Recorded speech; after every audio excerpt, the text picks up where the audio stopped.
साहब, कारी अख्तर अली साहब, अफसाद आलम साहब, फखरुद्दीन साहब, एडवोकेट मौलाना असद साहब, कारी इम्तियाज साहब, अब्दुल नसीर साहब, आसिफ असगर साहब और इकट्ठा हुए उनको साथियों और जमात के काफ़ी देर से प्रोग्राम चल रहा और टाइम से आ जाते हैं।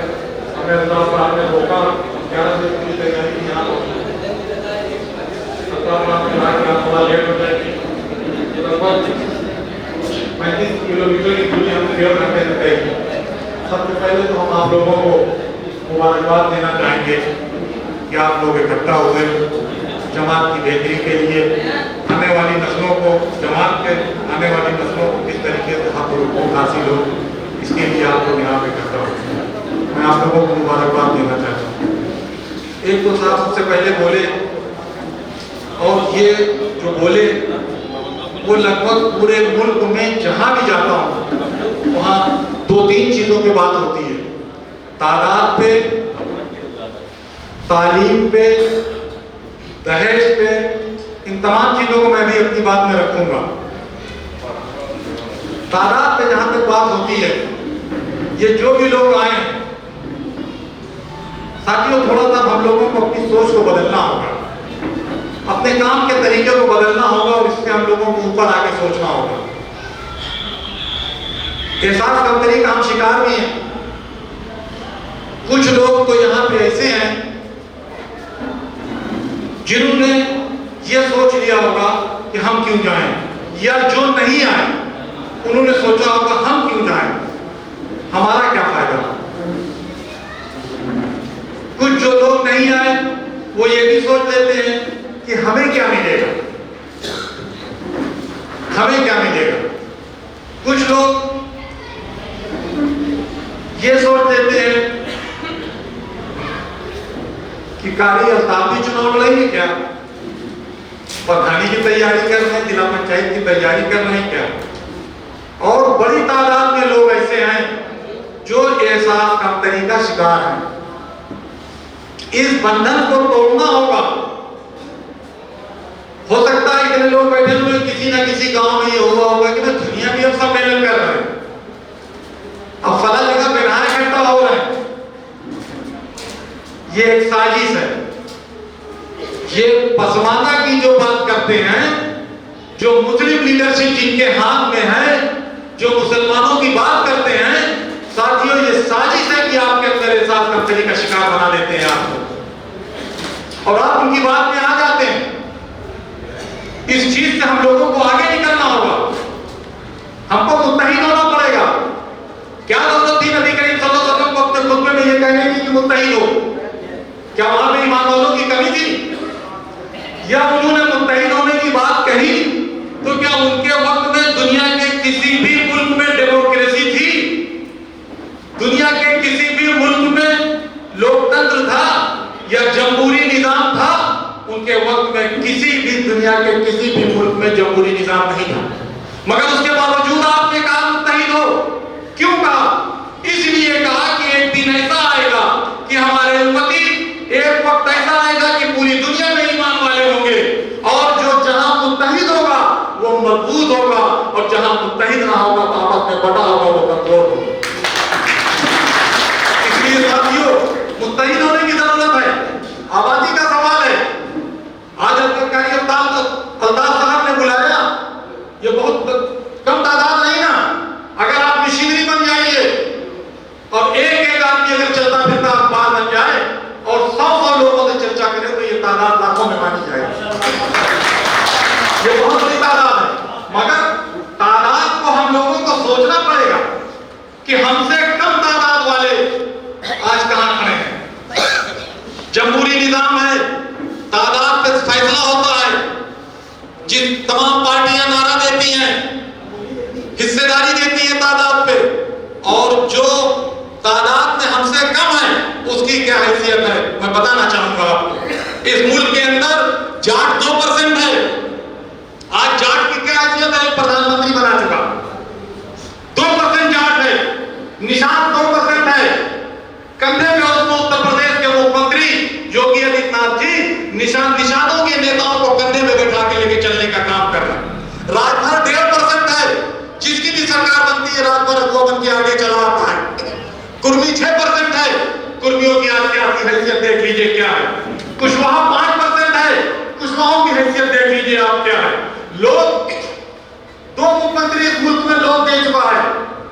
एक मध्य प्रदेश में, एक यूपी में, कल्याण सिंह वहां उमा भारती, लोग की तादाद 1% है, यादव 7% है, मगर वो अगुआ बनता है और हम 26% हैं, हम पीछे चलते हैं।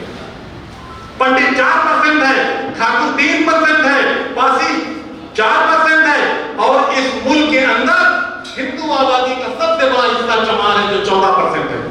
चमार को अगर आप हटा दीजिए तो 26% इस मुल्क की मुस्लिम आबादी में आप 6% हैं।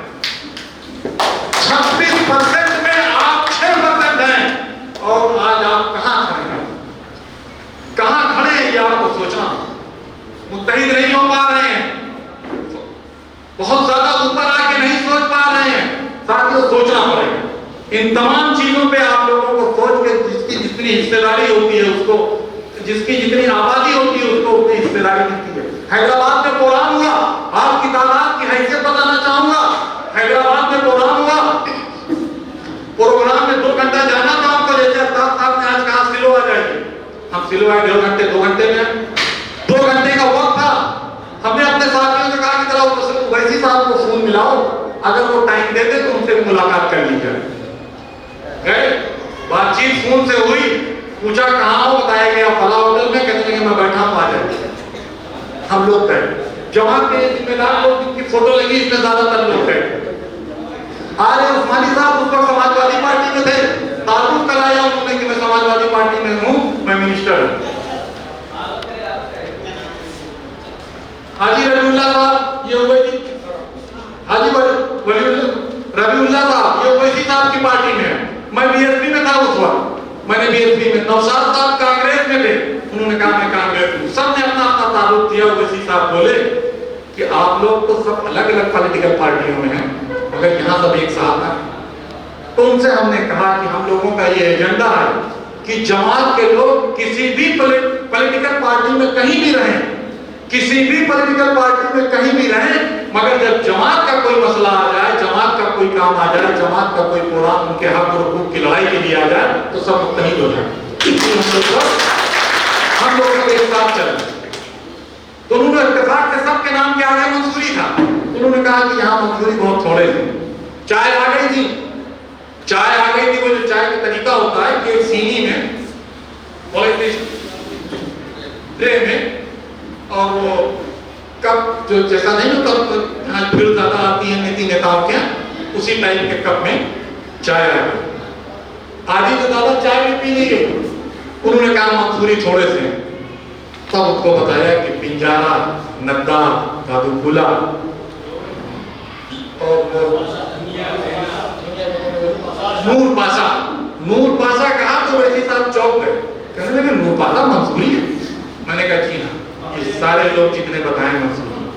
आप यकीन कीजिए, ईमानदारी से कह रहा हूं कि जो चाय ला रहा था उसको वैसी साहब ने बुलाया और डांटा, कहा इस तरह से चाय लाते हो, तुम्हारा दिमाग खराब है, जाओ ठीक से चाय लेके आओ। दोबारा चाय आई, प्याला नीचे तस्करी, मीठा भी नमकीन भी, और 45 मिनट उस आदमी ने जमात के आपके जिम्मेदार लोगों को दिया और गाड़ी तक पहुंचाने आए।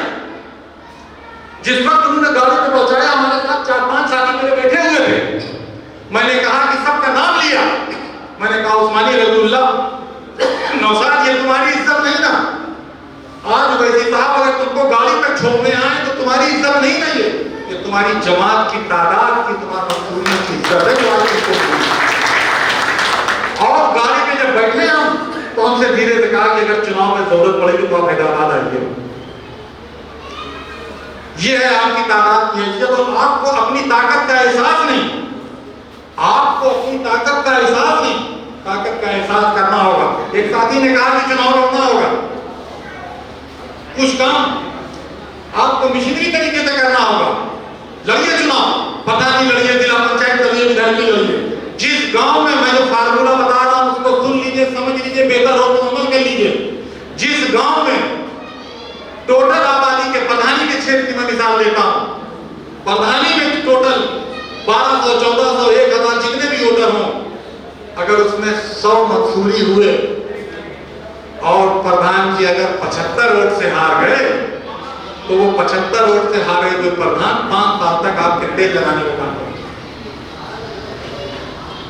और विधायक जी सोनाव विधानसभा के अंदर या फूलपुर विधानसभा के अंदर मुसलमानों की आबादी अगर 10,000 मंजूरी है और विधायक जी अगर 8,000 वोट से हार गए तो आने वाले 5 साल तक विधायक जी आपको तेल लगाने का काम करेंगे। मगर इसके लिए करना पड़ेगा और जो दीजिए तो दिखा के दीजिए और जता के दीजिए। आप जिधर भी जाइए आज हैसियत बनाने की जरूरत है। अकेले काम करने से कहीं करते नहीं। मैं 22-23 साल तक बीएसपी में था मायावती के साथ और जब यकीन कीजिए मौका मिलता था बात करने का काम करने का फौरन हम मंसूरियों के बारे में बताते थे कि इनकी इतनी आबादी है, इनकी इतनी तादाद हिस्सेदारी नहीं मिलती। पहली ये था मैं उस नेता के साथ नहीं हूं। इस मंच पे कहा गया पॉलिटिकल बात मत कीजिए, मैं नहीं करूंगा, मगर अपनी एक बात रखूंगा। उस नेता ने एहसास हुआ उसको आपकी आबादी का एहसास कराने की जरूरत है, अपनी बात रखने की जरूरत है। पीछे चलने में साथियों काम नहीं करते। बहुत चल चुके पीछे आप बहुत चल चुके। आज लोगों को गलतफहमी हो गई कि आप जाओगे कहां, क्योंकि यहां पे कहा गया है कि आप सियासत में मत बोलिए, सियासत में कोई बात न रखिए। हम इस चीज से इनकार करते हैं कि इस तरीके से बात नहीं बनेगी। जमहूरी निजाम में आप अगर ये कह देंगे कि सियासी बात मत कीजिए, आप अगर ये कह देंगे सियासी बात मत कीजिए, यहां पे सियासी बात नहीं होगी। मैं उन लोगों से पूछना चाहता हूं जहां मुझे मौका मिलता है बात करने का, काम करने का, पूरे मुल्क में मैं सवाल छोड़ के जाता हूं कि सुलह हुदैबिया क्या है। उठा के सुलह हुदैबिया पढ़ लीजिए, देख लीजिए। सुलह हुदैबिया में अल्लाह के नबी सल्लल्लाहु अलैहि वसल्लम ने हिकमत और सियासत दिखाई है। तो हिकमत और सियासत अगर समाजवादियों को लोहिया ने दिखाई होगी 40 साल 50 साल पहले, बीएसपी के वालों को अम्बेडकर ने बताई होगी सियासत 50 साल पहले, अंग्रेजों ने सियासत सीखी होगी 100-200 साल पहले, तो सियासत और हिकमत इला इला इल्लल्लाह मोहम्मद रसूलुल्लाह पढ़ने वालों को नबी करीम सल्लल्लाहु अलैहि वसल्लम ने 1450 साल पहले बताया कि सियासत क्या है, हिकमत क्या है। इसलिए साथियों इस बात से बात नहीं बनेगी कि आप सियासी बात मत कीजिए। आपको सियासी बात करना है, जमहूरी निजाम और सुलह हुदैबिया को पढ़ना। हम तो अपने नौजवान साथियों से भी कहेंगे कि काजी साहब बैठे हैं, इनको पकड़ लिया करिए, इनसे पूछिए सुलह हुदैबिया क्या है। जिस दिन सुलह हुदैबिया का आप मायने समझ लेंगे तो पूरा सुलह हुदैबिया समझ लेंगे, लेकिन आप ये सेंटेंस आपके मुंह से नहीं निकलेगा। आज हिस्सेदारी जमात में पूरे मुल्क में मुझे काम करने का मौका मिलता है। आज बिहार के अंदर मंसूरी मुसलमानों का सबसे बड़ा हिस्सा है, मध्य प्रदेश में मंसूरी मुसलमानों का सबसे बड़ा हिस्सा है, राजस्थान में मंसूरी मुसलमानों का सबसे बड़ा हिस्सा है, बंगाल में मंसूरी मुसलमानों का सबसे बड़ा हिस्सा है, और पूरे साउथ इंडिया में, पूरे दक्षिण भारत में साथियों ये पोजीशन है कर्नाटक के अंदर कि 40 लाख मुसलमानों में 28 लाख मंसूरी। और एक बैंगलोर के अंदर एक बहुत बड़ा प्रोग्राम हुआ, बहुत बड़ी तादाद में लोग आए, फर्स्ट मिनिस्टर भी आ गए, एक कोई खास थे, और वो बोल के चले गए। जब मेरा नंबर आया तो मैंने अपनी बात रखी और मैंने कहा कि मंत्री जी यहाँ वक्त नहीं दे सके, आप लोग देख इनसे रोजगार, हक, हुकूक, अख्तियार लेना तो बड़ी दूर की बात है। जब आपको वक्त नहीं दे सके तो क्या करें। हमने कभी ब्रह्मा सम्मेलन होता है इस मंत्री की हैसियत की छोड़ के चला जाता, अगर काय सम्मेलन होता तो इस मंत्री की हैसियत की छोड़ के चला जाता, कुशवाहा सम्मेलन होता, यादव सम्मेलन होता तो इस मंत्री की हैसियत की छोड़ के चला जाता। आपका प्रोग्राम था, इसलिए आपको ये क्या समझता है छोड़ के चला गया। आने वाले वक्त में इसको सबक सिखाने की जरूरत है। आप यकीन कीजिए उसके चेली चपाटी ने उसको मैसेज दे दिया, आधे घंटे के अंदर वो वापस आ गया। आधे घंटे के अंदर वापस आकर 2.5-3 घंटा बैठा और सफाई देता रहा मेरे बगल में बैठा, क्योंकि हमारा मकसद है जमात के लोगों को हिस्सेदारी दिलाना। कर्नाटक के अंदर, बेंगलोर के अंदर मंसूरी जमात के लोग कांग्रेस पार्टी में हैं। आप यकीन कीजिए वो प्रदेश अध्यक्ष को पोस्टर पे देखा करते थे, वो प्रदेश अध्यक्ष को पोस्टर पे देखा करते थे। हम गए, हमने प्रदेश अध्यक्ष से टाइम लिया कांग्रेस को और उनके साथ चाय पी और अपने 20 लोगों का ताबूत कराया। और वो 20 बेचारे इतना खुश हुए कि हम लोग उनके साथ बैठे। अरे जब बैठोगे तभी तो अपनी बात कह पाओगे, जब बैठोगे तभी तो हिस्सेदारी की बात कह पाओगे। बिहार का विधानसभा का चुनाव था, आज इस्राइल मंसूरी साहब विधायक भी बने, कैबिनेट मिनिस्टर भी बन गए। हम बिहार गए प्रोग्राम में और हमने तेजस्वी जी से टाइम लिया मिलने का। और उन्होंने हमको टाइम दिया। हमने कहा कि बिहार में मुसलमानों की सबसे बड़ी आबादी मंसूरी है और आपके साथ साथ कोई भी पॉलिटिकल पार्टी मंसूरियों की हिस्सेदारी नहीं है। यहाँ पसमानदा बना दिया जाता है और उस पसमानदा में कभी अंसारी हिस्सेदारी दे देता है, कभी दर्जी दे देता है, कभी कोई नहीं देता। मिलना चाहिए, अंसारी को भी मिलना चाहिए, दर्जी को भी मिलना चाहिए, कुरैशी को भी मिलना चाहिए, सबको हम को मिलना चाहिए, मगर उनके साथ साथ हमको भी मिलना चाहिए। हमारी कहीं पे कटौती नहीं होनी चाहिए। अपनी बात भी उससे पहले इसराइल साहब ने मुझको एक पर्ची दे दी थी, अपना नाम पूरा डिटेल और तेजस्वी जी के जो भी समझ में आया हो। उन्होंने कहा कि आपके पास अगर कोई नाम हो तो आप दे दीजिए। हमने कहा ये तो गुगली मार रहा है, अगर हमने जेब में हाथ डाला तो हमारी बात हल्की हो जाएगी। हमने जेब में हाथ डाल के पर्ची निकाला तो मेरी बात हल्की हो जाएगी। मैंने कहा कि आपकी पार्टी में जो मंसूरी सीनियर हो, आपके भरोसे का हो, लायक हो, जिसको आप समझते हो, आप उसको हिस्सेदारी दीजिए। पूरे बिहार का मंसूरी अपनी हिस्सेदारी समझे और अल्लाह की मर्ज़ियत ऐसा मामला सटीक बैठ गया कि इसराइल मंसूरी साहब टिकट भी पा गए, विधायक भी हो गए। तो हिस्सेदारी की बात तो अब चल रही है, हिस्सेदारी तो मिल रही है।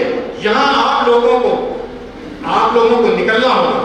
आप क्या सोचते हैं, यहाँ पे भी डिग्री कॉलेज की बात हो रही थी, दहेज की बात हो रही थी, करोड़पति बैठे हैं इनकी बात हो रही थी।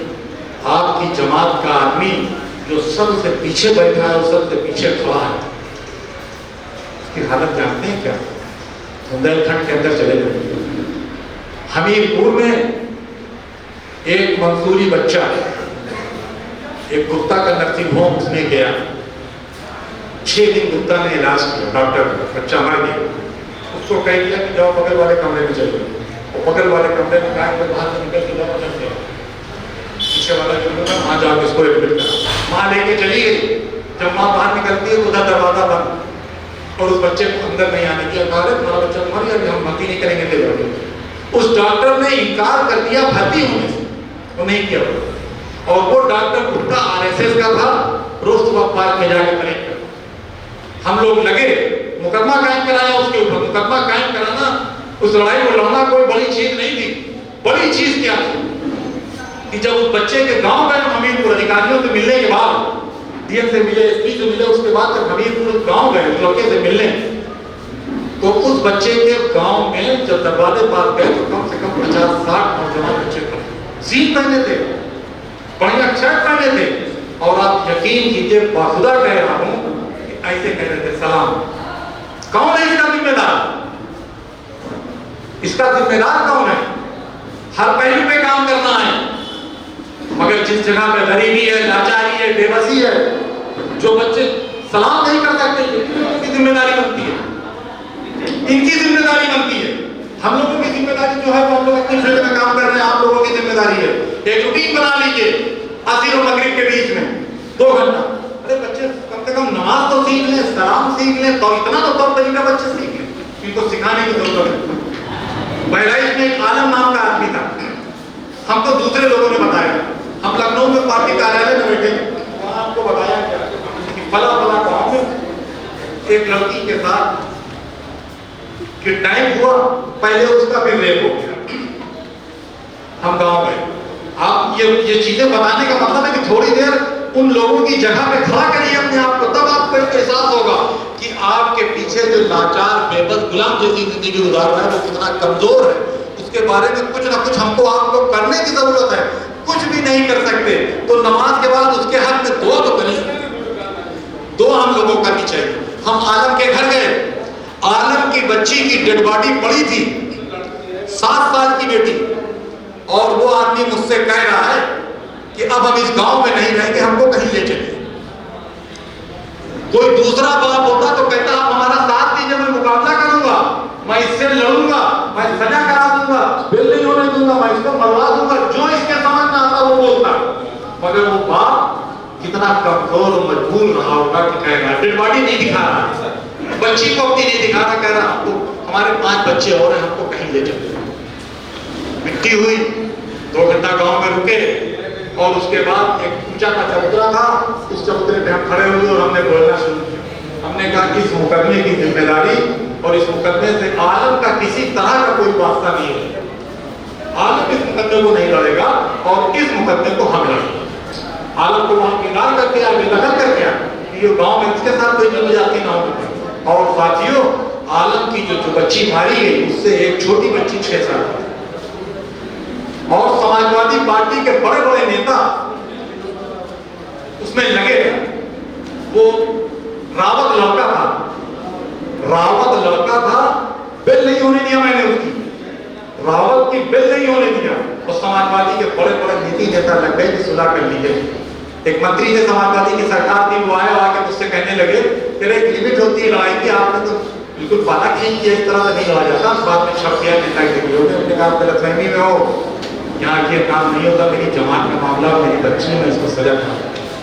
और रावत को उसके बाद डिस्ट्रिक्ट कोर्ट से आजीवन की सजा, और आजीवन हो गया उसे। और आलम की दूसरी बेटी कोर्ट में गई गवाही देने, और गवाही के 2 दिन पहले नाकेबंदी हो गई कि पूरा खानदान उसको उठाना चाह रहे थे लोग। हम पूरे बच्चों को लेकर अपने घर में चले जाए, 1 हफ्ता घर में रखा और ले जाके गवाही दिलवाया। वो छोटी सी बच्ची 6 साल की, उसने कहा कि सुबह सुबह हम लोग स्कूल जा रहे थे, रावत आया, बहनी का पकड़ के खींची, हम बोला तो हमको एक कहा जाता है, और हम वहां से वापस चले गए, बहनी का लेके रावत चले। उस बच्ची की गवाही की सजा, यानी आप सोचिए कि कोई सलाम नहीं करना चाहता। आप देखिए कि कोई डेड बॉडी पड़ी है, गांव छोड़ने के भागने की बात कर रहा है, आपकी जमात के लोग पीछे खड़े हैं, बहुत कमजोर है, उनके बारे में सोचना। आज आप अगर जितने लोग यहाँ बैठे हैं इतने ही ऊपर हो जाते, और इससे ज्यादा बाहर मजमा लग जाता, सारे दरवाजे पैक हो जाते। साथियों, प्रोग्राम के बाद आप देखते जिस गांव से आप लोग आए हैं उस गांव में चर्चा होती, क्या बहुत इकट्ठा हो, कुछ है मामला। हरकत ही तो पैदा करना है, जब हरकत पैदा होगी तभी मामला बनेगा। तो मुत्तहिद होइए, तादाद दिखाइए, और जब इस तरीके का साथियों प्रोग्राम हो, तो इसमें ज्यादा से ज्यादा तादाद इकट्ठा होना चाहिए। इज्तिमाई शादी पे, दहेज पे बहुत बात हुई। बुंदेलखंड सारे मामले में पिछड़ा है, बुंदेलखंड हर चीज में पिछड़ा है।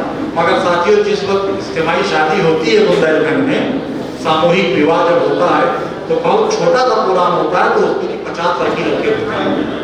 इज्तिमाई शादी में दहेज का मामला खत्म हो जाता है, और हर आदमी चाहता है हिस्सेदारी लेना। अब इस तरफ नहीं ना, इलाहाबाद कमिश्नरी की तरफ इज्तिमाई शादी का वजूद नहीं ना, इसको शुरू करने की जरूरत है। अभी इन्होंने फोन पे भी कहा, अकबर भाई भी बोले, और 1-2 साथी बोले फंड के बारे में। दुनिया की कोई भी तहरीक जब तक दुनिया बनी है और जब तक रहेगी, दुनिया की सबसे बड़ी तहरीक नबी करीम सल्लल्लाहु अलैहि वसल्लम ने चलाई।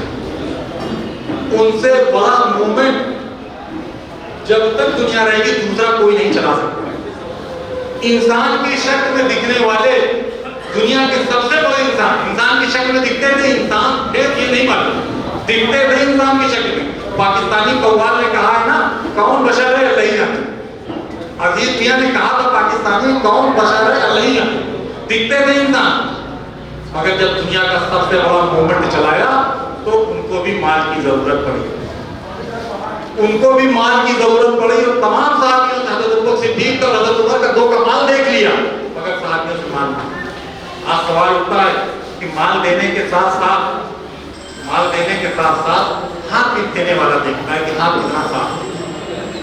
हाथ अगर आप साफ करके मैदान में आ जाए, आज उत्तर प्रदेश के अंदर मुसलमानों का एक भी ब्लड बैंक नहीं, एक भी नहीं। मुल्क बहुत खराब दौर में गुजर रहा है, बहुत खराब दौर से मुल्क गुजर रहा है, समझिए। अब आप लोग खुला काम नहीं कर सकते, अधिकारियों के साथ उतना बैठना होता है। अधिकारी कहते हैं कि इस तरीके के आदेश आते हैं कि ताज्जुब होता है, सुन 25 साल की सर्विस हो गई, 30 साल की नौकरी हो गई, कभी ऐसा सुना नहीं इस तरीके का आदेश ऊपर से आया। मुल्क बहुत खराब दौर से गुजर रहा है, और ऐसी सूरत में भाईचारा पैदा करना होगा। ऐसी सूरत में भाईचारा पैदा करना होगा आप लोगों को। मदरसे का सर्वे होने जा रहा है। अगर आपके गांव के मदरसे को यहाँ का पीएसए और एसडीएम नचा दे तो आप क्या करेंगे? आपके गांव का बच्चा अगर किसी चीज में नाजायज तरीके से बंद हो जाए तो आप क्या करेंगे? मुत्तहिद होकर कमरे में जिम्मेदार लोग बैठे और उन जिम्मेदार की ये कोशिश होगी कि इस तरह के कमजोर लोग जिनके ऊपर फर्जी मुकदमे लग रहे हैं उनके पीछे अच्छे से अच्छा वकील, और जिसकी मदद की ये पता नहीं चलता पाए कि वकील किसने काम किया। डॉक्टर देखिए, थोड़ी सी परेशानी में अगर कोई बीमार हो गया, पैसे से मदद नहीं हो रही तो डॉक्टर देखिए, मदरसों की मदद कीजिए। हालात बहुत खराब है मुल्क के हालात बहुत खराब है। हम लोगों को भी मुत्तहिद होकर पर्दे के पीछे एक टीम बनाना होगा। हम लोगों को मुत्तहिद होकर पर्दे के पीछे एक टीम बनाना होगा, और वो टीम में लीगल एक्सपर्ट भी हो, डॉक्टर भी हो, तो सारे लोग हों, और उसमें उसको बच्चा समझिए। अगर उसकी एज आपके बच्चे के बराबर है तो बच्चा समझिए फंसे हुए, उसकी एज अगर आपके बराबर है तो भाई समझिए। मगर साथियों, उनकी मदद करने की जरूरत है, कोई मदद करने के लिए तैयार नहीं। अब तो हालात ऐसे हो गए कि बेटे की अगर डेट है तो बाप कचहरी में जाता है, देखता है कोई देख तो नहीं रहा है, कहीं घर जाए उससे पहले हमें ना पुलिस उठा। जी हालात, आप बेटे की मदद नहीं कर रहा, इसलिए आप लोगों को पर्दे के पीछे से हो सके सामने आइए, नहीं हो सकता है कोई बात, पर्दे के पीछे से कुछ फंडिंग का इंतजाम करके ऐसे लोगों की मदद कीजिए। और मदरसे के शब्द को मैं दोहराना चाहता हूँ, मदरसे पे अगर ताला लग गया तो बहुत बड़ा आने वाली नस्लों का नुकसान। आप नहीं मिलेंगे, आलिम नहीं मिलेंगे, कारी नहीं मिलेंगे। ये प्लानिंग एक दिन की नहीं ना, ये प्लानिंग एक दिन की नहीं ना। मदरसों पे ब्रेक लगा के 50 साल बाद इसका असर दिखाई देगा कि आपको अगर अपने घर में फातिहा देना होगा तो आप 5 किलोमीटर धोने के साथ बाइक लेंगे। किसी मौलाना कब कहीं मिलेंगे, हाफिज ही नहीं मिलेंगे, कारी नहीं मिलेंगे। कॉन्वेंट स्कूलों में तो हो नहीं रहे, मदरसे में हो। इसलिए अपने बच्चों को पढ़ाए ना पढ़ाए मदरसे में, आपका अपना जाती अख्तियार है, मगर मदरसों की हिफाजत के लिए मजबूती से अब आप लोगों को आगे आना होगा। और उसके तालीम पे हर जगह बात, इसको साथियों समझने की जरूरत है। हर जगह तालीम पे बात, ठीक है, तालीम पे अमल करें, मगर तालीम का मर्तबा समझिए क्या है। तालीम का मतलब ये नहीं कि पैंट शर्ट पहन लिया, शर्ट इन कर लिया, बेल्ट बांध लिया, हीरो जैसे दिखने लगे, डॉक्टर बन गए, इंजीनियर बन गए, सब बात। आज आपके वालिदैन कह रहे हैं पढ़ो, आज जमात के जिम्मेदार लोगों ने इस मंच पे कहा कि पढ़ो पढ़ो, मगर तालीम का मर्तबा जानते हैं? पढ़ो लफ्ज का मर्तबा क्या है? पहली वही जब नाज़िल हुई, पहली वही जब नबी करीम सल्लल्लाहु अलैहि वसल्लम के पास आई तो अल्लाह ने ये नहीं कहा है मोहम्मद नमाज पढ़ो। पहली वही आई तो अल्लाह ने ये नहीं कहा है मोहम्मद काबे चले जाओ। पहली वही जब नाज़िल हुई तो अल्लाह ने ये नहीं कहा है मोहम्मद ज़कात दे दो, अरे मोहम्मद सदका निकाल दो, अरे मोहम्मद कलाम पाक सबको पढ़ा दो। कुछ नहीं कहा, ये कहा पढ़ो, इकरा। पहली वही इकरा ना, पढ़ो। क्यों पढ़ो? इसलिए इकरा नाज़िल हुई कि जब पढ़े रहोगे तभी तो भाई नमाज पढ़ पाओगे, पढ़े रहोगे तभी तो कलमा पढ़ पाओगे, पढ़े रहोगे तभी तो हज में तमाम फातिहा तो दरूद पढ़ पाओगे, दुआ पढ़ पाओगे हज। जब पढ़े नहीं रहोगे तो आपको ज़कात कितनी देनी है उसका क्या कैलकुलेशन कर पाओगे? पूरे दीन को मुकम्मल आप जब ही कर पाओगे जब आपके पास तालीम हो। इसलिए तालीम आज वालिदैन कह रहे हैं, मगर नबी करीम सल्लल्लाहु अलैहि वसल्लम ने कहा है बहुत जरूरी है, इसमें तो कहीं से किसी तरह का कोई कंप्रोमाइज करने की जरूरत ही नहीं। हम आप लोगों का शुक्रिया अदा करते हैं और इस उम्मीद के साथ कि आप मोबाइल चलाते हैं 2-2 घंटा 4-4 घंटा। मोबाइल पिछले 2 महीनों से मेरा अपना ज़ाती एक्सपीरियंस ये है, मैं मोबाइल पे आज भी नंबर नहीं व्हाट्सएप कर पाता, मगर 2 महीने से थोड़ा लग गया हूँ उसमें। मैं ये समझता हूँ कि जो मेरा अपना एक्सपीरियंस, मोबाइल आपकी अपनी सोच को खत्म कर रहा है। गाड़ी पे बैठे रहते हैं मोबाइल चलाते, 4-4 घंटा गाड़ी चल जाती, तब याद आता है उससे बात करना, उनसे बात करना, उनसे बात करना, कारवां सामाजिक सब छड़ती जा रही है मोबाइल। मोबाइल में जुड़िए जरूरतमंद से, मोबाइल में जुड़िए अपने भाइयों से, मोबाइल से जुड़िए इदारों से, मोबाइल से जुड़िए मदरसों से, अपने आलिम से, हाफिज से, कारी, इन तमाम लोगों को एक नेटवर्किंग अपनों में बनाएंगे।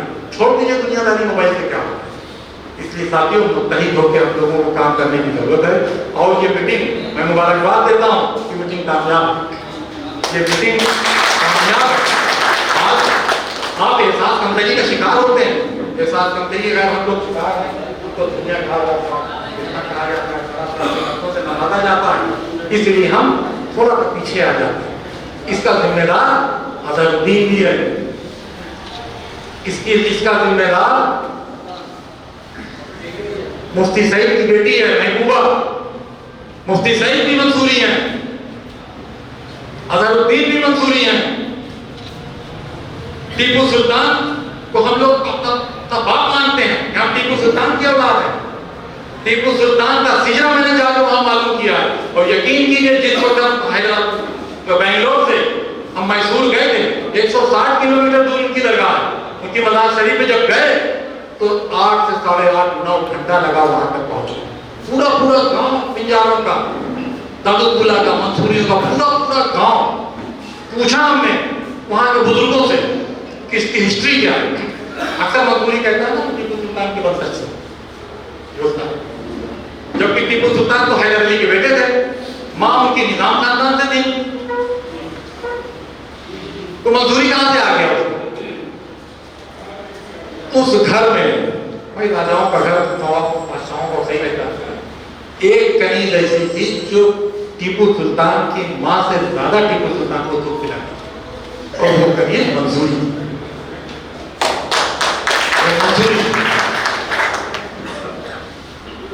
तो भाई मंसूरी तो हुए टीपू सुल्तान उस रिश्ते से देखा जाए तो। ये तमाम लोग आज हम लोगों के बीच में, ना उनके हाथ में दुआ करने की जरूरत है, मगर जो तमाम साइंटिस्ट हैं, एक IPS लखनऊ में है हमीद साहब, आप निकल के देखिए, बहुत हाईली क्वालिफाइड, हर जगह मंसूरी है। मगर परेशानी इस बात की है कि वो मंसूरी ना तो दिख रहा है और ना हम लोगों के प्रोग्राम में आ जाए। आना चाहिए, मैं मिलता जुलता हूँ, उनको दावत देता हूँ कि आप आइए, आप आइए। भैया आपके आने से, आपके मंच बैठ जाने से हमारे जमात के लोगों की चाहत बढ़ेगी। एक IPS अगर आके बैठ जाए तो कम से कम 20 बच्चे सोचेंगे उसके बारे में, क्या हम भी पढ़े, मेहनत से हम भी IPS। इतनी अगर आपने चाहत पैदा कर दिया तो आप कामयाब हो गए। इतनी चाहत पैदा कर दिया तो आप कामयाब हो गए। हम आप लोगों का शुक्रिया अदा करते हैं। इन्हीं लफ्ज़ों के साथ अपनी बात को खत्म करते हैं। खुदा हाफ़िज़।